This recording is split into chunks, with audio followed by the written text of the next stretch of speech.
Welcome to 123stitch.com. My name is Wesley.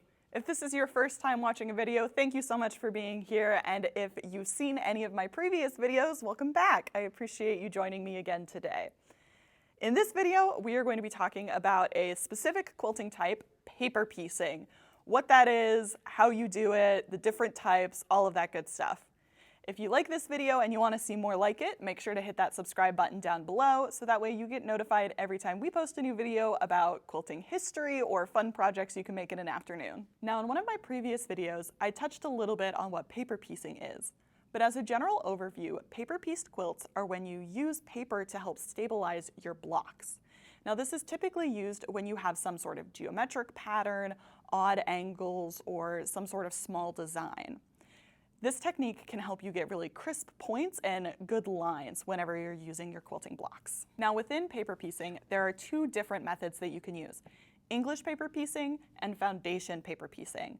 Now, they're both similar in that they use paper and templates to help stabilize your blocks, but they're different in the tools that they use and the overall process. We're going to go over both types in this video today. First up, let's talk about English paper piecing.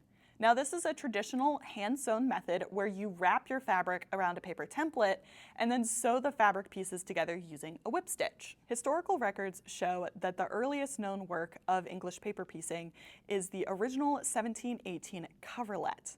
Now, this is the earliest example we have of British patchwork quilting, and it still contains its original paper templates, which is what helped us date it. It is currently being held by the Quilters Guild. Now, when using this technique, the pieces of paper are used as kind of a stabilizer. It allows you to keep the shape looking neat without having to cut your fabric out perfectly. It's typically used for simple, repeating geometric shapes, things like hexagons, as well as rectangles, triangles, shapes like that. Now, the way that it works is you use something like an acrylic template to cut your piece of fabric out to your desired shape. Then, using a paper template, like these little hexagons, you baste your fabric around the paper. Then, once you have all of your little paper templates done, you sew the pieces of fabric together. Once all of the pieces of fabric are joined together, you can remove the paper templates. You can even end up reusing them if you remove them carefully enough because they're not actually sewn into the fabric. Now, this is really great for portable, meditative sewing. Since this is a hand-sewn method, it tends to be a bit of a slower, more detailed process. Now, the primary things that you're going to need for this are, like I mentioned, some sort of an acrylic template with a seam allowance for you to cut your fabric out, the paper templates in whatever shape you desire, some sort of basting needle or even glue, and then, of course, a hand sewing needle and thread, but you don't need a sewing machine. Now, if you're new to English paper piecing and not sure where to get started, there's a bunch of different tools online that can help you out. I would definitely recommend starting with a simple shape like hexagon and just starting with some sort of acrylic template and then the paper templates to help you get started.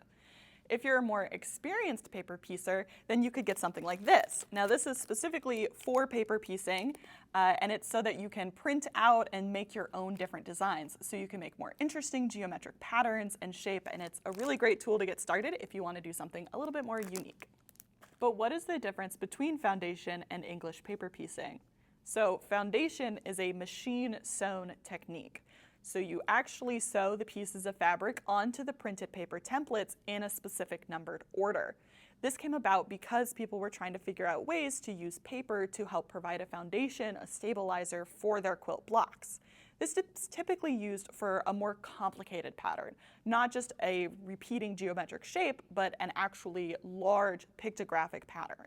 Now, originally, you could have used scrap fabric, muslin, or random pieces of paper that you had to help create this pattern. Nowadays, you get something like this, where you get a pad of foundation papers that already have the blocks printed on there with numbers that you follow in order. Then you can end up with something like this, where you have a book that has the actual template for the quilt pattern in it, and then the matching foundation papers to go with it. This allows you to create complex patterns that have a lot of precision and really nice meeting points, and it just makes the process a little bit easier. Now, the quilting renaissance of the 19th and 20th centuries helped to create what we recognize as modern foundation paper piecing. As quilting became progressively more and more popular, quilters wanted to find ways to create these more intricate and precise, complex designs. That's when this really started to take off.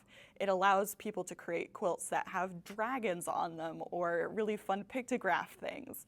It's a really unique way to create a very fun project. Essentially, for this technique, quilters sew the fabric directly onto the printed paper pattern itself.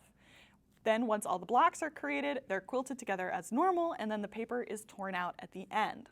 So the tools that you need for this is some sort of template or foundation paper to follow. You don't have to cut the fabric out into the exact shapes that you need, but if you want, you can also get some sort of acrylic template to help do that.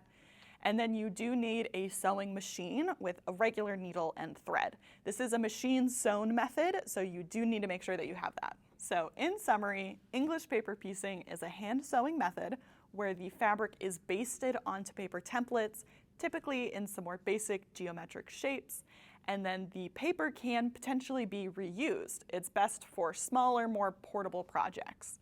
Foundation paper piecing, on the other hand, is a machine sewn technique where the fabric is sewn directly through the pieces of paper. It's typically best for larger, more intricate projects, and the paper is torn away at the end.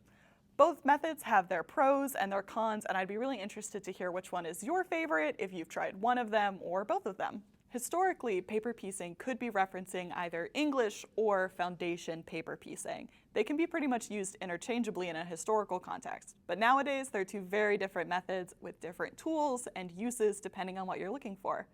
I hope you've enjoyed watching this video, and I hope that you've learned just a little bit more about these different techniques. Make sure to check out our next video where I will show you guys how to make one of my personal favorite, small, easy to do English paper pieced projects. Bye!